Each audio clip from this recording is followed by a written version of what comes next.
ہندوستان کی جو پولیس ہے وہ خاموش تماشائی بنی رہتی ہے. اس کے خلاف مسلسل سازشیں ہو رہی ہیں اور یہ سازشیں پڑوسی ملک ہندوستان سے جاری ہیں. یہ وہی مارنگ بلوچ ہیں جو اپنا اسلام آباد میں دھرنا لے کر آئی تھی.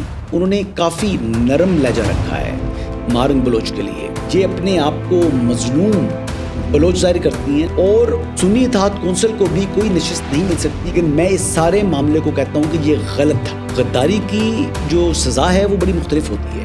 میرے لورز بھی ہیں، میرے ہیٹرز بھی ہیں. یہ عزت اللہ کی طرف سے ہے. کسی کی ذلت ہے تو وہ اللہ کی طرف سے ہے. ان کے لیے ضرورت ہے کہ نوک نوک کہ ہم نے جو کچھ بھگتنا تھا، جو کچھ بیڈ ٹائم جو بھی ہم نے دیکھنا تھا وہ دیکھ چکے ہیں. حسن ایوب خان کے تمام دیکھنے والوں کو السلام علیکم. ناظرین، معمول کی طرح آج بھی 4 خبریں آپ کی خدمت میں لے کر آیا ہوں. ایک خبر تو انتہائی افسوسناک ہے اور وہ ہندوستان سے متعلق ہے. مسلم مرر اخبار ہے، اس نے یہ پبلش کی ہے اور 25 مئی کو یہ پبلش ہوئی ہے، جس میں 2 جو مسلمان ہیں ان کو تشدد کا نشانہ بنایا گیا. وہ ہندواتا جو ایکسٹریم مائنڈ سیٹ ہے اس کا نشانہ بنے اور موب کے ذریعے مسلمانوں کو جو ہے وہ ان پر تشدد بھی کیا جاتا ہے، ان کو لوٹا بھی جاتا ہے، ان کو بلیک میل بھی کیا جاتا ہے اور ان سے غیر انسانی رویے اختیار کیے جاتے ہیں. اور ایسے واقعے کے دوران سب سے زیادہ افسوس کی بات یہ ہے کہ ہندوستان کی جو پولیس ہے وہ خاموش تماشائی بنی رہتی ہے. ہندوستان کی پولیس بعد میں تو معاملے کی FIR درج کرتی ہے، لیکن اس واقعے میں، یعنی یہ علی گڑھ کا علاقہ ہے، یہاں پر وہ منڈی سے کچھ کنٹینر میں چیز لے کر آ رہے تھے. تو پھر جو گاؤں ماتا کے پجاری ہیں، وہ گاؤں ماتا کے پجاریوں نے جو ہے وہ تشدد کیا اور انہوں نے کہا جی کہ شاید یہ گاؤں ماتا کا جو ہے وہ یہ ٹرانسپورٹ کر رہے ہیں. دیکھیں، بات یہ ہے کہ ایک اس چیز کو ایسا ہتھیار بھی استعمال ہو رہا ہے. اس کو ایک اپنی جو انتہا پسندی ہے اس کو، کیونکہ حکومت کی بیکنگ ہے، جو مائنڈ سیٹ ہے BJP کا، وہ جو ہے ان کی حوصلہ افزائی کرتی ہے. تو اسی وجہ سے یہ غیر انسانی رویے اور موب جسٹس طرز کے واقعات جو ہیں وہ ہندوستان میں روٹین بن چکے ہیں، معمول بن چکے ہیں. تو یہ جب واقعے دیکھتا ہوں تو پھر اللہ تعالیٰ کا شکر ادا کرتا ہوں کہ اللہ تعالیٰ نے ہمیں وطن عزیز جو ہے وہ پاکستان دیا، جہاں ہم اپنی مذہبی آزادی کے ساتھ اپنی زندگی گزار رہے ہیں الحمدللہ.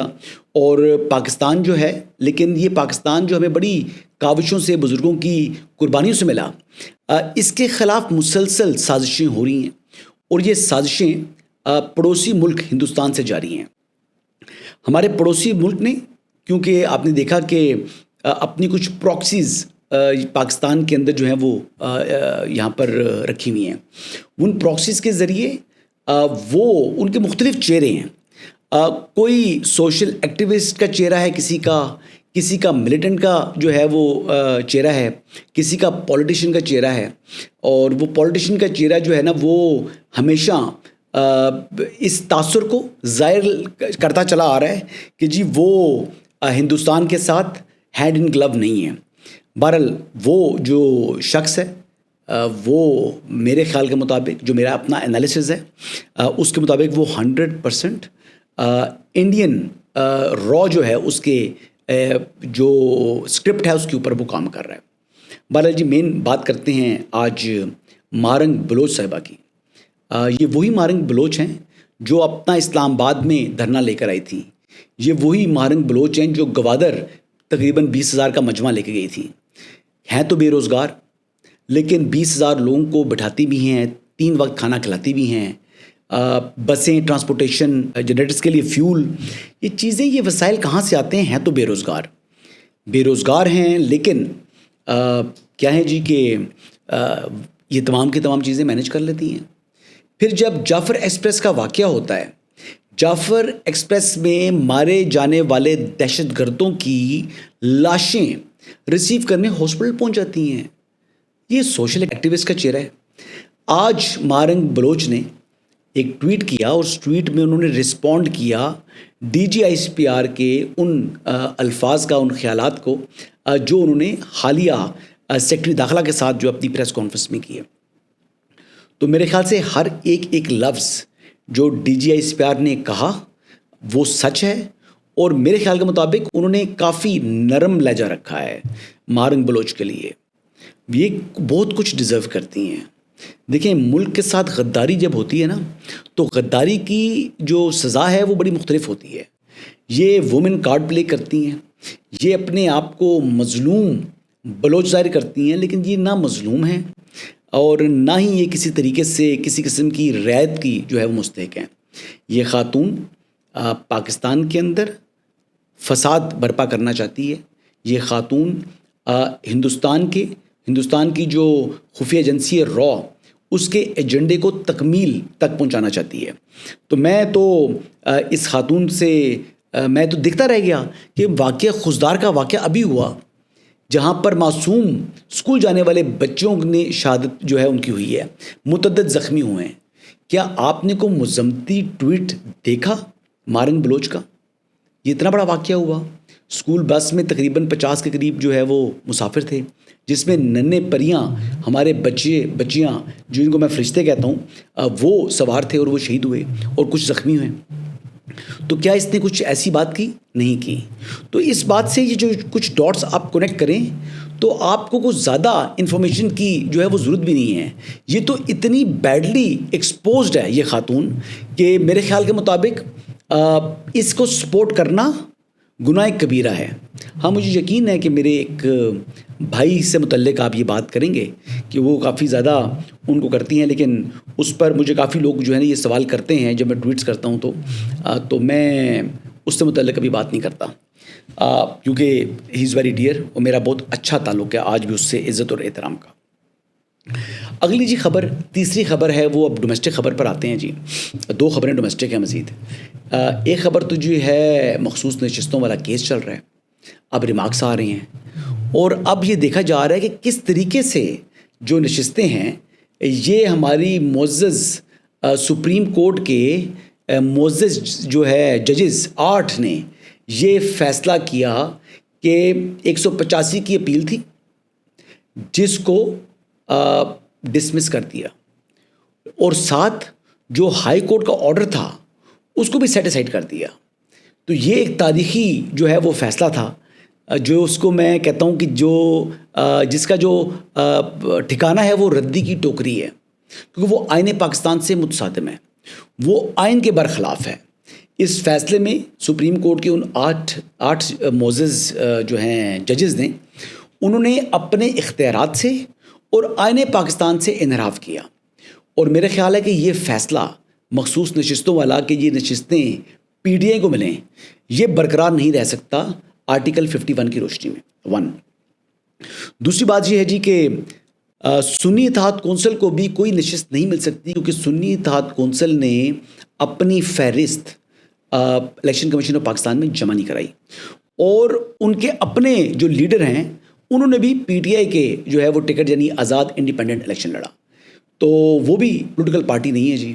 تحریک انصاف نے بطور سیاسی جماعت ایک یونیفارم سمبل کے ساتھ نہیں کیا، تو پھر آئین پاکستان کے مطابق جو الیکشن کمیشن آف پاکستان کا فیصلہ ہے وہ آئین کے مطابق ہے اور وہ درست فیصلہ ہے. اور یہ جو فیصلہ ہے یہ ابھی میرا خیال ہے کہ برقرار رہتا مجھے کم از کم دکھائی نہیں دے رہا. اور ایک نشست بھی پاکستان تحریک انصاف کو نہیں مل سکتی، کیونکہ پاکستان تحریک انصاف نہ الیکشن کمیشن میں اور نہ ہی پشاور ہائی کورٹ کے اندر اس کیس میں فریق تھی، اور سپریم کورٹ میں بھی فریق نہیں تھی. سپریم کورٹ نے بھی زبردستی ان کو کہا جی کہ آپ اپلیکیشن ڈال دیں، اور وہ اپلیکیشن خود ہی ڈلوا کر اور پھر اس قسم کا جو فیصلہ جو ہے نا وہ کیا. اور اس حوالے سے خبر یہ ہے جی کہ جو جسٹس جمال مندوخیل کا جو فیصلہ ہے یہ بیسیکلی ہوا یہ تھا کہ جو میرے سورسز بتاتے ہیں کہ جسٹس منصور علی شاہ، جسٹس جمال مندوخیل چیف جسٹس قاضی فائز صاحب کے پاس گئے تھے، اور انہوں نے وہاں پر جا کر ان کو کہا کہ جی ہم چاہتے ہیں کہ جو کورٹ ہے اس سے ایک متفقہ فیصلہ آئے. اور پھر وہ جو ججمنٹ ہے وہ جسٹس جمال مندوخیل کی اس کے ساتھ ایگری کیا چیف جسٹس قاضی فائز عیسیٰ نے کہ جی جناب کہ ادارے کا ایک ہی جو ہے وہ ادارے کی طرف سے ایک پیغام جائے. تو میں اس معاملے کے اندر چیف جسٹس قاضی فائز عیسیٰ کو، میں اس معاملے کے اندر جسٹس جمال مندو خیل کو، اور میں اس معاملے کے اندر معزز جسٹس منصور علی شاہ صاحب کو، ان تینوں کو جو ہے وہ کہوں گا کہ یہ آپ نے بیٹھ کر جو ہے وہ کوئی حصے نہیں کر رہے تھے، یہ آئین پاکستان کے مطابق آپ کی اوتھ کے مطابق آپ نے فیصلہ دینا تھا. خیر بہرحال ہوتا یہ ہے جی کہ ایگری کرنے کے بعد وہاں پر یہ 3 ججز بیٹھتے ہیں. ایگری کرنے کے بعد، ایگریمنٹ کے بعد جمال مندو خیل اور چیف جسٹس قاضی فائز عیسیٰ تو ایک وہی فیصلہ دیتے ہیں، لیکن ساتھ جو جسٹس منصور علی شاہ ہے یہ اپنے دیگر 7 ججز کو ساتھ ملا کر یہ اپنا الگ فیصلہ انہوں نے جو ہے وہ جاری دے دیا. تو اس میں جسٹس محمد علی مظہر اب بھی شامل ہیں، اور میرے خیال کے مطابق جسٹس محمد علی مظہر صاحب نے جتنے ریمارکس میں نے اس کیس میں سنے تھے، he was very much inclined towards کہ جی یہ سیٹیں پی ٹی اے کو نہیں مل سکتی. بٹ وہ انہوں نے جو فیصلہ دیا، معزز جج ہیں، شاید کوئی پریشر تھا ان کے اوپر، کچھ ایسی چیز تھی جو جس وجہ سے انہوں نے وہ اپنا ریمارکس کے برعکس جو ہے انہوں نے فیصلہ دیا، جو کہ تعجب ہوا سب کو. میرے لیے بھی شاکنگ تھا کہ ایک اچھے جج ہیں جسٹس محمد علی مظہر، تو ان کو اللہ تعالیٰ نے ایک اور موقع دیا ہے اپنی غلطی کی تصحیح کا. انسان ہے، غلطی ہوتی ہے، تو ان کو تصحیح کا موقع مل چکا ہے. تو میں تو یہ کہوں گا کہ ابھی یہ کیس جو ہے جب کنکلوڈ ہوگا اور یہ ریویو ہے تو یہ لمبا تو کیس اتنا چلنا نہیں ہے، چلنا چاہیے نہیں، لیکن مخدوم صاحب کے سم ٹائم جو ہے نا وہ دلائل لمبے ہوتے ہیں. کبھی اگر کسی کیس میں خواجہ حارث صاحب ہوں تو وہ بھی کافی ٹائم کنزیوم کر جاتے ہیں. لیکن بہرحال جی یہ جو ہوا انہوں نے اس طریقے سے ہوا، انہوں نے ڈیسائیڈ کیا تھا کہ جو ججمنٹ آنی ہے وہ جسٹس جمال خان مندو خیل والی ججمنٹ آنی ہے. لیکن میں اس سارے معاملے کو کہتا ہوں کہ یہ غلط تھا، کیونکہ ججز کا کام آئین اور قانون کے مطابق فیصلے دینے ہیں. ججز کا کام بیٹھ کر ایک دوسرے کے ساتھ یہ جو ہے کوئی مٹھائی تقسیم کرنی نہیں ہے، کوئی پراپرٹی کی ڈویژن نہیں ہے، کوئی آپ کی یہ جو ہے نا اجارہ داری نہیں ہے. آپ ہیں گارڈین ہیں، آپ آئین اور قانون کے رکھوالے ہیں، آپ نے آئین اور قانون کے مطابق فیصلے کرنے ہیں. تو بہرحال جی یہ ایک اور خبر تھی. اور آخری خبر ہے جی کہ فیصل چودھری صاحب پاکستان تحریک انصاف کے، کبھی عمران خان صاحب کے لائر ہوتے ہیں، کبھی پتہ لگتا ہے کہ وہ پی ٹی اے سے نکال دیا گیا ہے، کبھی Fawad Chaudhry P T A کا ایسا ہیں، کبھی نہیں ہے. بہرحال جی انہوں نے اپنی توپوں کا رخ جو ہے نا وہ موجودہ قیادت تحریک انصاف کی اس طرف کیا ہے. تو انہوں نے ان کو نااہل کہا ہے. تو وہ فیصل بھائی، جب لیڈر، آپ کا بھی لیڈر ہے، بانی چیئرمین تحریک انصاف، ان کی ملٹیپلس نااہلیاں ہوئی ہیں، یعنی وہ نااہل ترین ہیں، تو پھر پیچھے قیادت کو آپ کیوں الزام جو ہے وہ ٹھہرا رہے ہیں اور کیوں ان سے متعلق یہ ٹویٹس کر رہے ہیں کہ نااہل ہیں؟ لیڈر بھی نااہل تو اس کے جو ہے فالوورز بھی نااہل، تو اس میں غصہ نہیں کرتے. بہرحال ایک چیز تو میں بڑی یقین سے کہہ سکتا ہوں کہ اڈیالہ کا جو چانسلر ہے وہ اپنی مدت پوری کرے گا. ناظرین آج بس یہی تفصیلات تھیں جی. مزید تفصیلات کے ساتھ آپ کی خدمت میں کل دوبارہ حاضر ہوں گا. اجازت دیجیے گا. اللہ حافظ.